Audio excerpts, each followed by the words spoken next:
నంద్యాల పట్టణంలోని ప్రముఖ పుణ్యక్షేత్రమైన శ్రీ ఆంజనేయ కోదండ రామస్వామి దేవస్థానంలో ఈ నెల 12వ తేదీన హనుమాన్ జయంతి మహోత్సవాలను అత్యంత వైభవంగా నిర్వహించనున్నారు. హనుమాన్ జయంతి పర్వదినాన్ని పురస్కరించుకొని 12వ తేదీ తెల్లవారుజామున 5 గంటల నుంచే కార్యక్రమాలు ప్రారంభం కానున్నాయి. భక్తుల సమక్షంలో స్వామివారికి భక్తి శ్రద్ధలతో క్షీరాభిషేకం మరియు పంచామృత అభిషేకాలను నిర్వహించనున్నారు. అనంతరం ఉదయం 11 గంటలకు మహామంగళ హారతి నైవేద్యం సమర్పించి భక్తులకు తీర్థ ప్రసాదాలను పంపిణీ చేస్తారు. భక్తులు అధిక సంఖ్యలో తరలివచ్చి అన్నదాన కార్యక్రమానికి విరాళాలు అందించి స్వామివారి కృపకు పాత్రులు కావాలని ఆలయ చైర్మన్ డాక్టర్ అనిల్ కుమార్ మరియు కార్యనిర్వహణాధికారి వేణునాథరెడ్డి కోరారు. ఈ సందర్భంగా స్వామివారిని కనువిందుగా పూలతో అలంకరించి పూలంగి సేవను నిర్వహించనున్నారు. మధ్యాహ్నం 1 గంట నుండి భక్తులందరికీ భారీ అన్నదాన కార్యక్రమం ఏర్పాటు చేశారు. సాయంత్రం 5 గంటలకు నంద్యాల శ్రీ హనుమాన్ దీక్షా మండలి వారి ఆధ్వర్యంలో పానక పందేరము అనంతరం స్వామివారి గ్రామోత్సవం వైభవంగా జరగనుంది.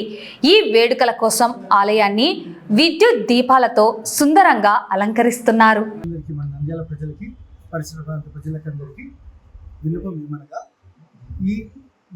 వచ్చే మంగళవారం అనగా 12వ తారీఖు మన హనుమత్ జయంతి జరుగుతున్నది. ఈ హనుమత్ జయంతి మా ఆంజనేయ కోదండ రామస్వామి దేవస్థానం నందు మేము ఘనంగా జరిపిస్తున్నాము. ఈ హనుమత్ జయంతి నాడు 5 గంటలకే స్వామికి క్షీరాభిషేకము మరియు పంచామృతాభిషేకము జరపబడుతుంది. మరియు ఆ తర్వాత స్వామికి అర్చనలు, తర్వాత అలంకరణ, ఆ తర్వాత నైవేద్యం, మహానైవేద్యం అనేది 11 గంటలకు జరుగుతుంది.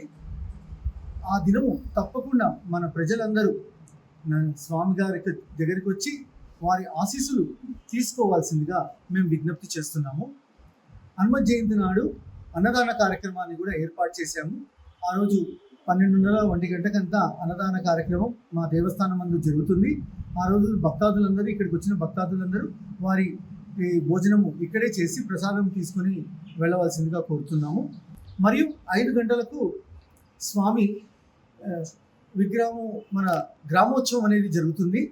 ఆ గ్రామోత్సవం నందు ప్రజలందరూ పాల్గొనవలసిందిగా, అంటే హనుమత్ జయంతి నాడు హనుమస్వామితో పాటి గ్రామోత్సవంలో మన ప్రజలందరూ పాల్గొంటే అది ఘనంగా జరుగుతుంది.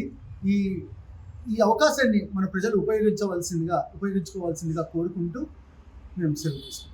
వైశాఖ బహుళ దశమి అంటే మే 12వ తారీఖున హనుమత్ జయంతి సందర్భంగా ఆంజనేయ స్వామి వారికి తెల్లవారుజామున 5 గంటలకు క్షీరాభిషేకం పంచామృతం చేసి తర్వాత పూలతో అలంకరించి విశేషమైన అలంకరణతో కూడి ఆ తర్వాత మహామంగళ హారతి ఇచ్చేసి స్వామికి అర్చనలు, తర్వాత తీర్థప్రసాదాలు అవన్నీ కూడా వితరణ చేస్తాం అన్నమాట. ఆ తర్వాత మహానైవేద్యం 11 గంటల తర్వాత చేసిన తర్వాత మళ్ళీ అన్నదాన కార్యక్రమం ఉంటుంది. భక్తులందరూ కూడా అన్నదాన మహోత్సవంలో కూడా పాల్గొని స్వామివారి కృపలకు పాత్రలు కావాల్సిందిగా కోరుతున్నాం.